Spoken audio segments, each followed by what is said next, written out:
Hey guys, Coach A here, and welcome to day number 109 of our at-home fitness programming. It is Thursday, July 2nd. Everybody ready for that? July 2nd.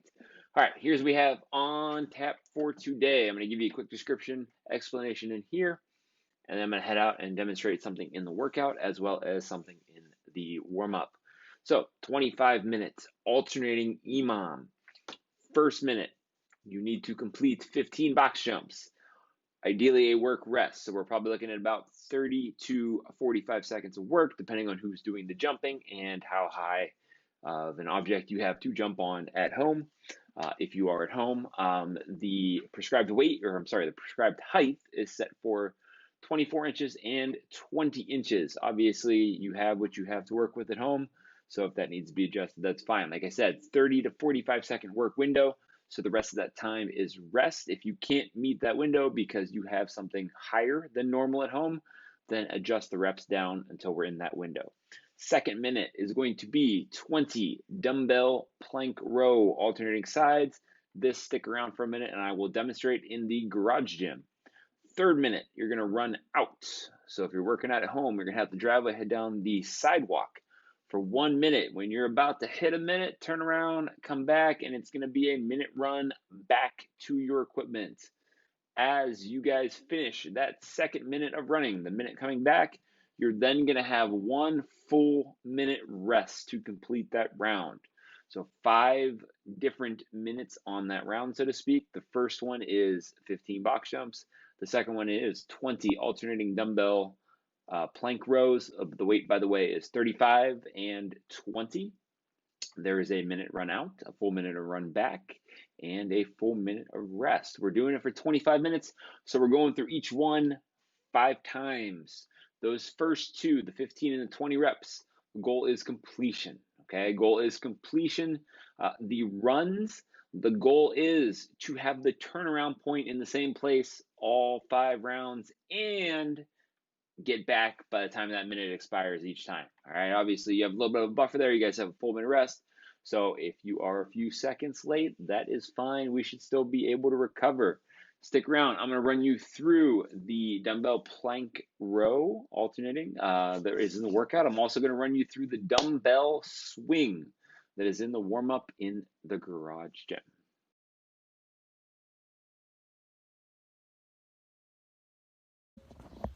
All right, guys, let's talk about that piece of the warm-up that I said I would demonstrate, the dumbbell swings.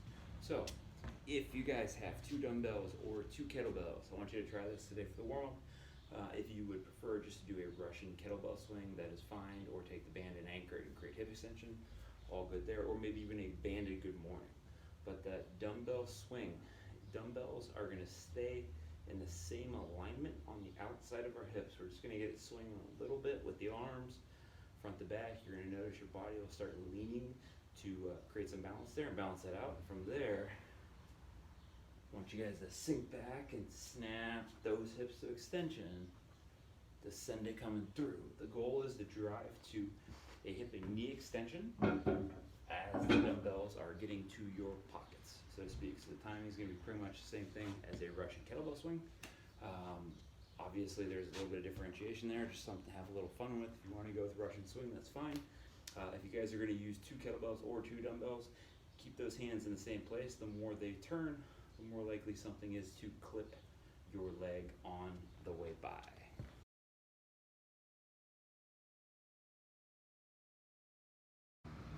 All right, guys. Ground level here, since we're going with the dumbbell plank rows. So, first move of box jump, you all know what we're doing there. Let's talk about modifications while we're going through this video as well. So for that box jump, you guys can always do a step up, in which case let's alternate legs, alternate rounds, and this might get a little strange, plus we have an odd number of rounds. And then keep that a forward as long as you can, forward step up. To get something similar to the box jump, I would probably, unlike what we've used in previous days, make that a pretty high box, a pretty high platform to step up onto, meaning that the top of the knee is going to be above the hip at the point at which your foot is resting on the surface of whatever you're stepping onto. Now, those dumbbell plank rows, 20 is going to be a pretty decent number of reps for an EMOM. So we're looking at something a little on the lighter side. Like I said, 35 for the guys and 20 for the ladies. So a couple things going on here. One, we're holding ourselves in a plank position. So even when I'm rowing, I'm not really trying to turn and rip. I'm trying to keep this as much anti-rotation as possible through the hips, legs, and core. All right, and then the opposite shoulder hand as well. Put a little bit of force into the ground so that I'm not needing to lean and roll across. So the idea is getting a bent over row type position from that rowing arm, lat, and backside of the shoulder, while the rest of the body is holding us in a nice, isolated, flat, as symmetrical as possible position. Also notice at the top of my row, that elbow is tracking back behind me. It's not bunching up with the shoulder and causing me to just kind of flex the bicep and shoulder there. Nothing too much to modify for the run. Obviously, if you guys want to go with a different piece of cardio, more than welcome to, that's fine. In which case, we're probably just going with a 2-minute row, 2-minute ride, something along those lines. 2-minute jump rope, if you will.